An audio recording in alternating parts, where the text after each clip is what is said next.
Our next candidate is for U.S. Senate, Dr. Bill Escoffery. And pardon me if I didn't pronounce that exactly right. You did a great job. Correct me. Feel free. You did a great job, sir. It's Escoffery. Hello, Patriots. Let me hear it for your resounding Republican victory this fall. Go for it. Give it up, guys. We're going to do it. We're going to do it. Listen, it's not about me. It's about America. I'm Dr. Bill Escoffery. I'm a physician, an attorney, and I'm one of the 4 certified candidates for the Republican primary for the U.S. Senate. You see my sign. It says no Obamacare. I just came back from D.C. This is one of my special issues. We lost that vote, but if I do go to D.C., I'm going to correct it. And let me tell you, if you send me to D.C., I'm not going there to fix anything. I'm going there to dismantle the federal government interference in our states' rights and bring that 10th Amendment back to Florida pristine and refurbished. We're going to tell them to take a hike and leave our state alone.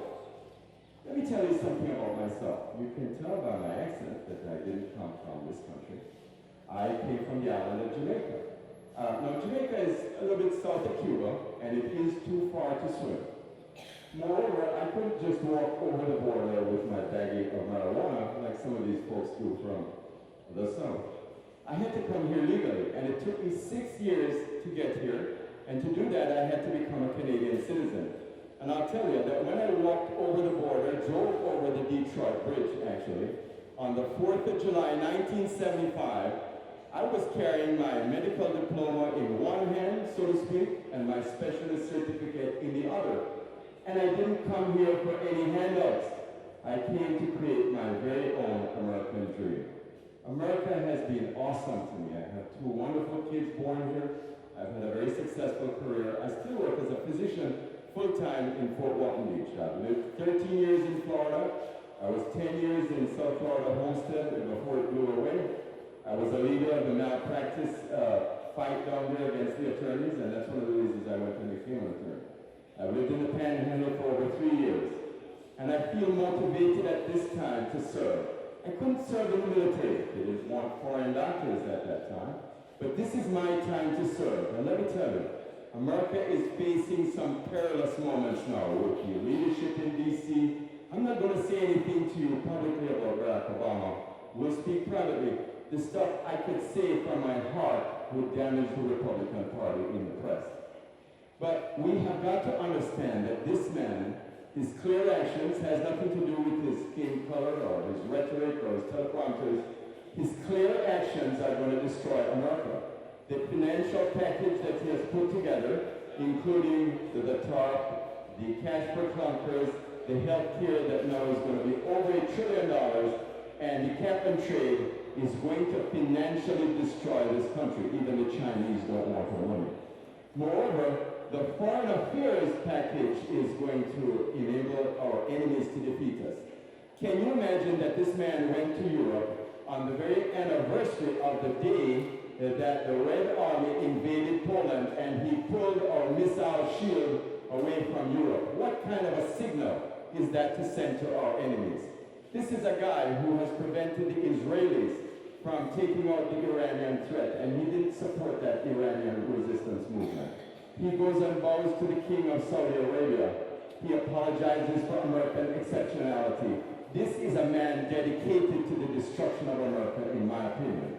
Now let me tell you, if I do go to D.C., there are 12 items that are going to concern me. I'm not going to go into them in too much detail, but they're here on the back of my card, the one with the crossed rifles. These are, we're going to take out big government. We're going to do it fairly, but we have to deny them the taxes that feed the beast, and we've got to create state jobs. We need to protect life. Let me tell you, I'm a Christian. Can you imagine what we've lost in this country to abortion? 52 million souls have died. What a disaster for America. We're going to keep America safe and guard our borders. We're going to tell it like it is in regards to Islam, radical Islam. It's the biggest threat since the Crusades to Western civilization. We're going to guard our borders, root out corruption, and I'm not going to apologize. We're going to restore Bible values, put them back in the schools. We're going to strengthen the family. That's the root of our success as a nation. We're going to defend U.S. sovereignty. No third world, one world government, no UN into this country telling us what we can do. And we're going to safeguard individual liberty. That's my package. You have a very critical decision to make this fall. You have many candidates preparing for your votes. I'm not going to speak about Mr. Chris, you know about him. Mr. Rubio, all I will say there is let's put an ad out in the DC, send me up there. Let me tell you this, if you do send me to DC, you're going to be getting a physician with 40 years of experience who's going to fix that healthcare problem. You're going to be getting an attorney with constitutional law training who is going to do whatever I can to fix the constitutional problems we have. And you're going to get a naturalized citizen who's been here for 35 years and who's going to make sure that they all do it my way. That is, cross our borders legally. Thank you. Let me do it for you guys.